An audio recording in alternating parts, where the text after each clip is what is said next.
As I walk through the garden, it's kind of amazing to think about how much this space has changed. What used to be just a regular backyard is slowly turning into something more meaningful, a place that feeds us, teaches us, and connects us back to where our food really comes from. One of the biggest reasons we started growing our own food is simple. We wanted to know exactly what we're eating. No mystery ingredients, no chemicals we cannot pronounce, just real, fresh food grown right here at home and grown organically without any pesticides, not even organic pesticides. I call this beyond organic. And a big part of that journey really changed less than a year ago when we added chickens. In under a year, they've become such an important part of our system.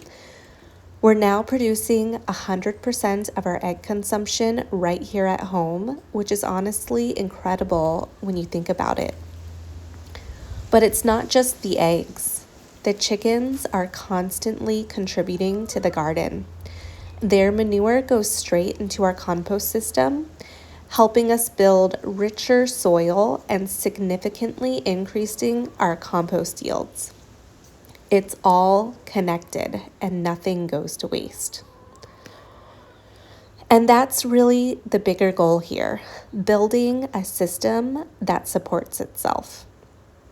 Right now, we're producing about 80% of our fruit needs at home, and every season gets us a little closer to that goal of producing 100% of our produce at home.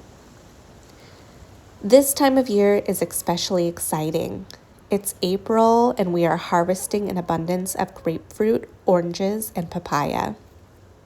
And we're finishing up the last of our bacon avocados. We also just finished up tangerines, passion fruit, ice cream bananas, and Thai bananas, which carried us through the previous harvest season.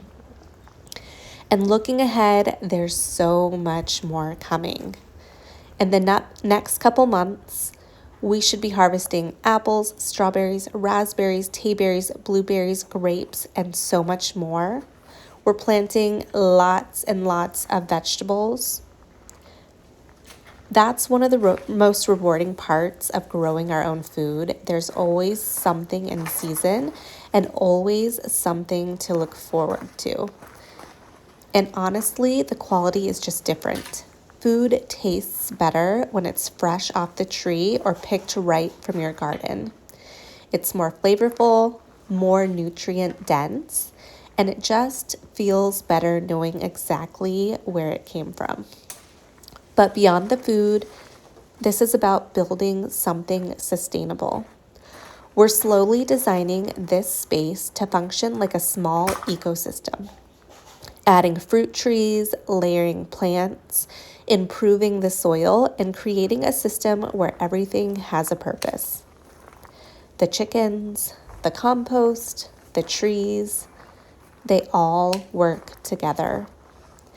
It's definitely a process, and we're still learning every day. There are wins, there are challenges, and there's always something new to figure out. But that's part of what makes it so rewarding. This garden isn't just about what we can harvest today. It's about what we're building for the future and building skills. A space that can sustain us, nourish us, and hopefully inspire others to start growing their own food too.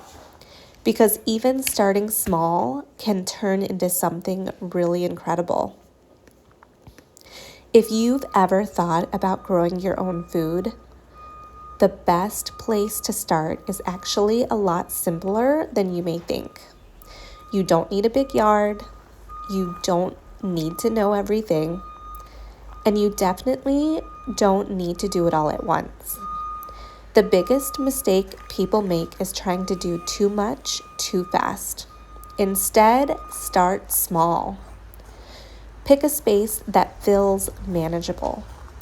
Maybe it's one raised bed, a small corner of your yard, or even just a few containers on a patio.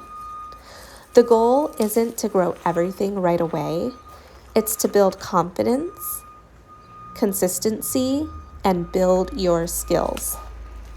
Because the truth is, you can grow a surprising amount of food in a small space when it's well designed. That's where the idea of permaculture comes in. Permaculture is all about designing your garden to work like a natural ecosystem, where plants, soil, insects, and even animals all support each other. Instead of constantly fighting nature, you're working with it. And one of the easiest ways to start thinking this way is by building something called a guild. A guild is simply a group of plants that are intentionally grown together because they benefit each other. Instead of planting one thing by itself, you're creating a mini system. For example, you might start with a fruit tree, like a citrus tree. Around that tree, you can plant a nitrogen fixer, like clover, to improve soil, herbs like rosemary or basil to help repel pests, flowers to attract pollinators, and ground cover like strawberry to protect the soil and produce food.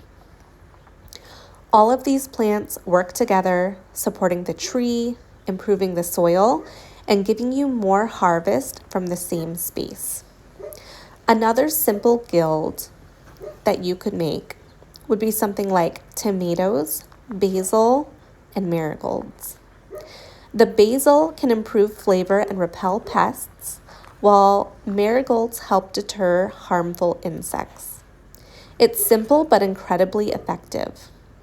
So instead of trying to plant an entire garden, just start with one guild. One small system, one space you can manage. Learn what works, observe what happens, and build from there. Because growing your own food isn't about perfection, it's about progress. Every plant you grow teaches you something. Every season gets a little better. And before you know it, that small space starts to grow into something much bigger. Something that feeds you, supports your home, and connects you to your food in a completely different way. So start small, keep it simple, and just begin. Now is the perfect time to check out one of my edible landscape harvest videos. Like and subscribe so you can join our journey.